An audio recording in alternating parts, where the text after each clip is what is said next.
Assalamu alaikum. Hi, Oracle, Reiki, spiritual healer.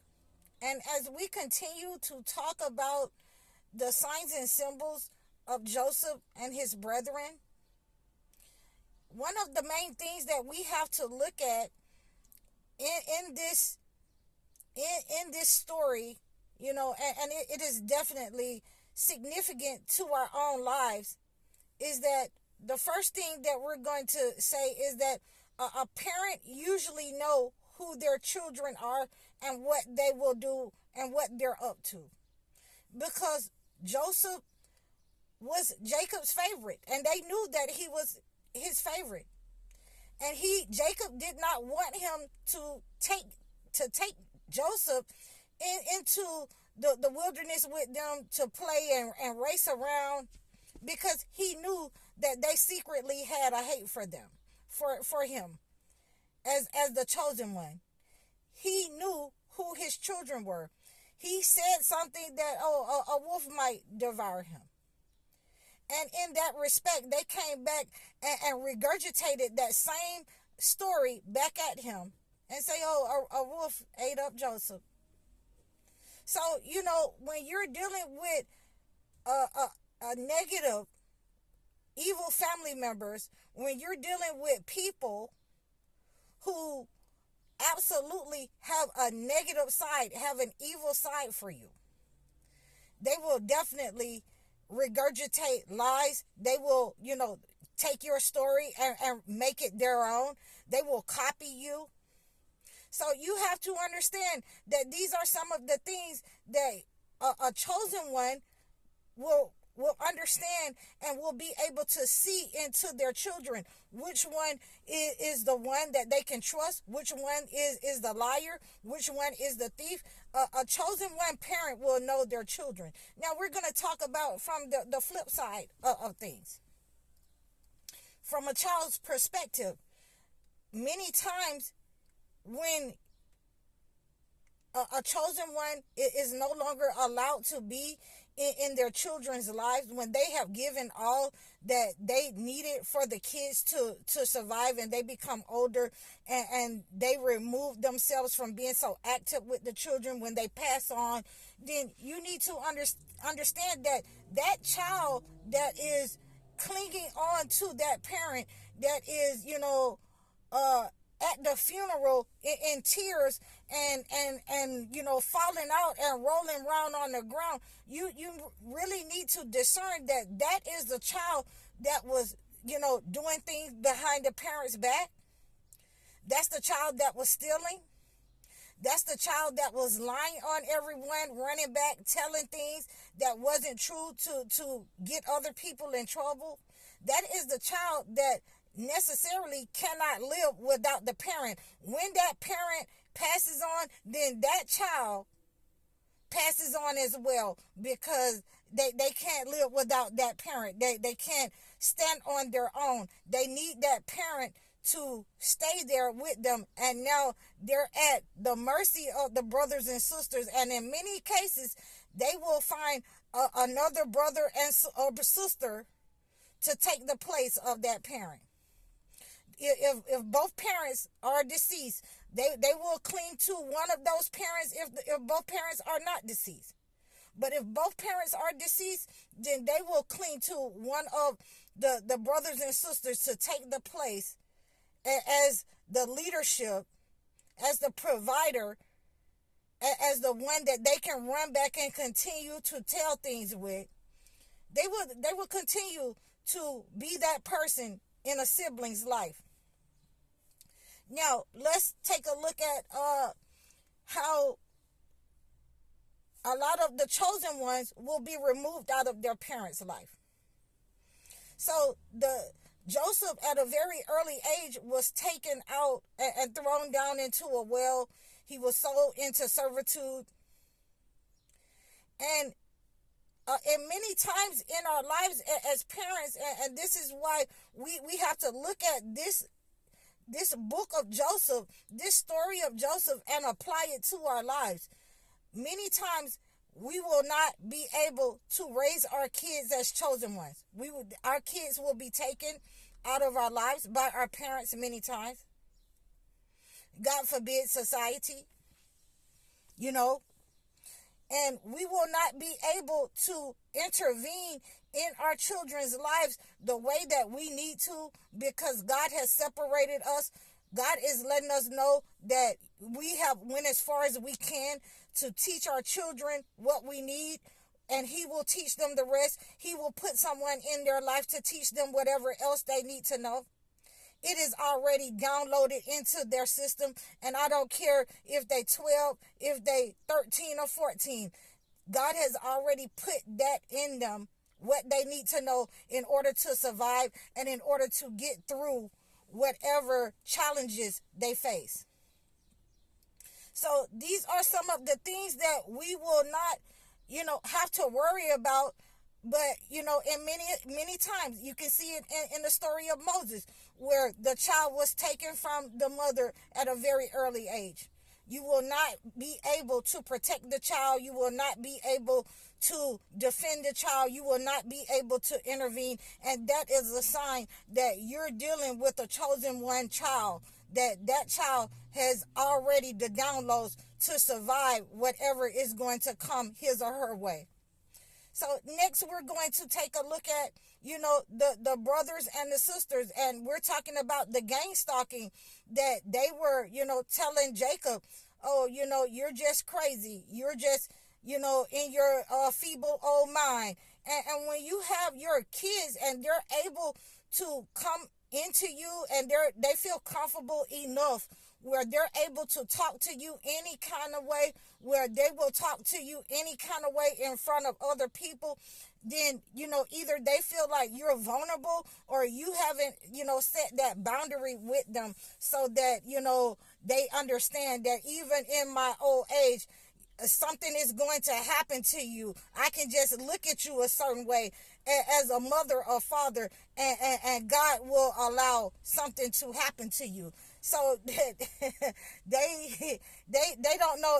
In my time, my mother used to say, okay, you talk to me like that again, I brought you here, I'll take you out.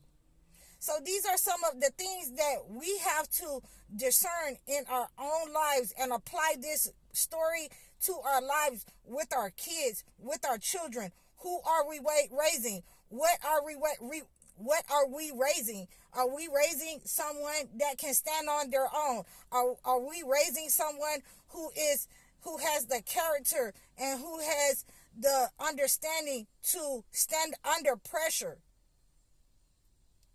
We have to be accountable for what we send out into the world. But many times when God means to show you who your children are, who your family will be in your life, if you become vulnerable, if you get sick around them, if you, lose your mind, if you lose your ability, when God is showing you who your family will be to you, if they'll be mean and abusive to you, what kind of parent have you been to them?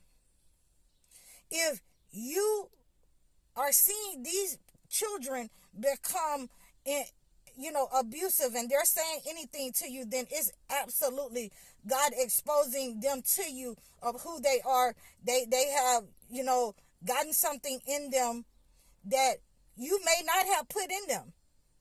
They may have inherited that behavior from somewhere else down the line in the lineage. And, we understand from that and we gather from that the Shayateen is definitely real. And when we read the book of Joseph and his brethren, we absolutely are praying against the negative effects of Shayateen and the cohesiveness in the family, to bring the cohesiveness back into the family, to have an understanding that all of our brothers and sisters, all of our family members do not mean us well, and to shed those out and to expose those and shed a light on those who do not mean us well, who will abuse us in our old age. So those are some of the things that I wanted to say to you about the children and the relationship of his sons without Joseph being there. This is some of the relationships that we have had in our own families, that we are able to understand in our own selves, that all of these things can definitely happen. So now we are, with Joseph, and he has been bought and picked up by the caravan. He has been sold into servitude. The Aziz and his wife made his journey easy, but he was still a slave.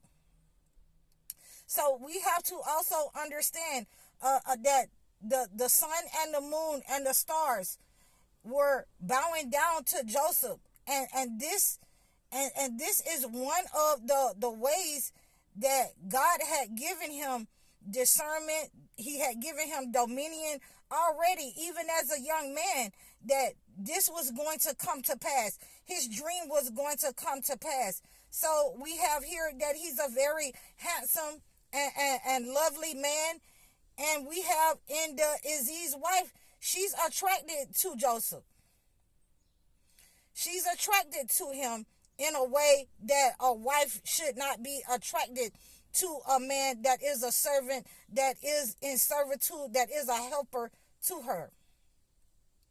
So good thing that there were other servants in the house with her, because we're seeing in this day and time now that we have certain groups of women or certain women that will lie if they're held accountable. They will tell lies in order to get chosen one men and chosen one women in trouble.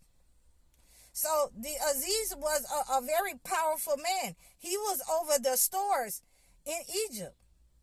He was over the distribution of the grain in Egypt. So when he's coming into his house and she's running to him, and you have to be careful of women who run to you and get their story out first, because, a lot of times when they are attracted to someone, and a lot of them are attracted to young men, I counsel a lot of young men who have been abused by their babysitters and their caregivers. And therefore, they have a problem, with their mother. Why would they leave me here with this person? And they have a problem with women. And we have to make sure that we counsel these men and let them know that all women are not like that. This was a woman with a reprobated mind. She was sexually deviant, even for that time. See, but we also have to look at the husband. When, the male servant said, well, if his shirt is tore from the front, then he is a liar. But if his shirt is tore from the back, then she is the liar. And when he saw that his shirt was torn from the back, and he was like, well, woman, you is this snare that you trying to get this man in trouble and harm. And a lot of men will fall into that trap where women is I got on my best look, I got my BBL on, I got my hair on, I got my nails on, and I just want to get my claws into you because you're so fine, you're so cute, and I want to, I want to see what else, you find at. Okay, so we have to deduct from that sometimes women can be a lot like men, and, in a mindset when they're not in control over their emotions, they're not in control over their bodies. And we have to also say that the Aziz knew that his wife was like this.